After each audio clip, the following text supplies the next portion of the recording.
भगवंताला कसं प्राप्त करायचं तुम्हाला माहिती आहे का? नाही ना?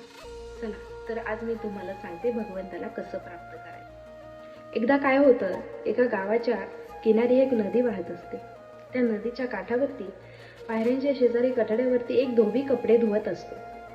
कपडे धुवत असताना त्याच्या मुखामधून इतर संभाषण सुरू असतं. त्याचं ते रोजचं कामच होतं म्हणा. कपडे धुता धुता तोंड सुद्धा चालू ठेवायचं. त्याच नदीच्या पात्रामध्ये एक साधू पुरुष त्या ठिकाणी आले. साधू पुरुष त्या ठिकाणी स्नानासाठी आले होते. स्नानासाठी येताना त्यांच्या कानावरती काही शब्द पडले. ते शब्द धोब्याचे होते. तो धोबी संभाषण करता करता इतर लोकांना सांगत होता की या जगतलामध्ये ईश्वर नावाची कोणतीही प्रवृत्ती नाही, भगवंत नावाचा कसलाही प्रकार नाही, कोणत्याही प्रकारची शक्ती या भूतलावरती नाही. असं त्या साधू पुरुषाने ऐकल्यानंतर त्याला कदाचित खंत वाटली असेल, परंतु त्यांनी कोणत्याही प्रकारचा रिप्लाय किंवा रिस्पॉन्स त्या धोब्याला दिला नाही.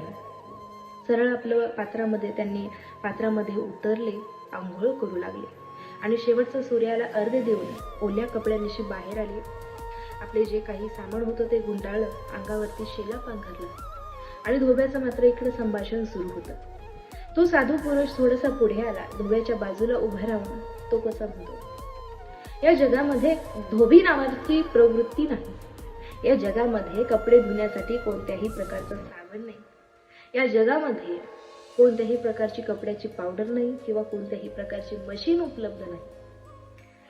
असा प्रश्न किंवा हे वाक्य त्या धोब्याने ऐकल्यानंतर धोबी थोडासा अवाक झाला आणि साधूबाबांना म्हणू लागला, बाबा तुम्ही म्हणताय कपडे धुण्याची मशीन नाही किंवा धोबी नाही, पावडर नाही, साबण नाही.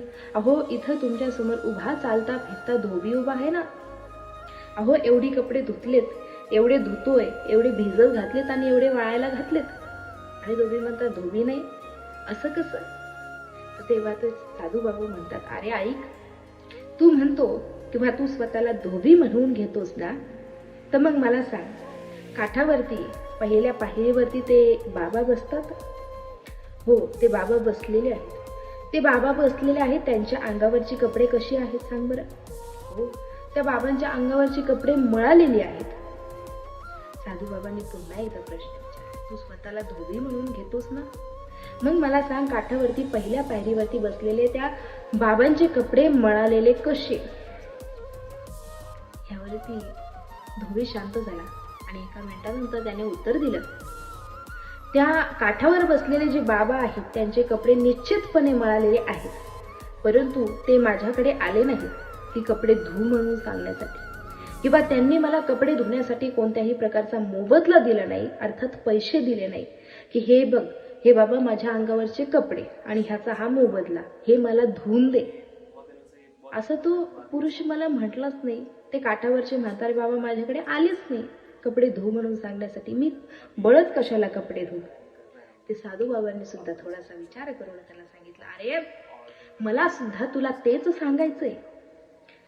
तू भगवंताकडे गेलाच नाही की भगवंता माझं मन धु म्हणण्यासाठी, किंवा काम क्रोध याचा मोबदला तू भगवंताला दिला नाही, तर भगवंत तुझं मन तरी कसं धुईल, किंवा भगवंत तुला साक्षात्कार तरी कसा देईल? अरे वर्षानुवर्ष तप केले तरी सुद्धा भगवंत त्याला मिळत नाही. आणि तू म्हणतोस या जगतलामध्ये भगवंत नावाची शक्ती नाही. बोलताना थोडासा नक्कीच विचार करावा. आणि सगळ्यात महत्वाचं तात्पर्य म्हणजे या कथेतून आपल्याला भेटतं की भगवंताला जर आपल्याला आपलंसं करायचं असेल ना, तर आपल्याला सर्वप्रथम भगवंताजवळ गेलं पाहिजे किंवा भगवंताचं नामस्मरण आपल्या मुखामधून काढलं पाहिजे. तेव्हा कुठेतरी भगवंत आपल्याला साक्षात्कार देतो. कारण देव एवढा सुद्धा रिकामा नाही की प्रत्येकाजवळ जाऊन घे, दे मी तुझं मन धुवून देतो, दे मी तुझं मन धुवून देतो. एवढा भगवंताला सुद्धा वेळ नाही. त्यामुळे त्याला आपल्याजवळ बोलवायचंय ना, तर आपण पहिलं त्याच्याजवळ गेलं पाहिजे. रामकृष्ण हरी.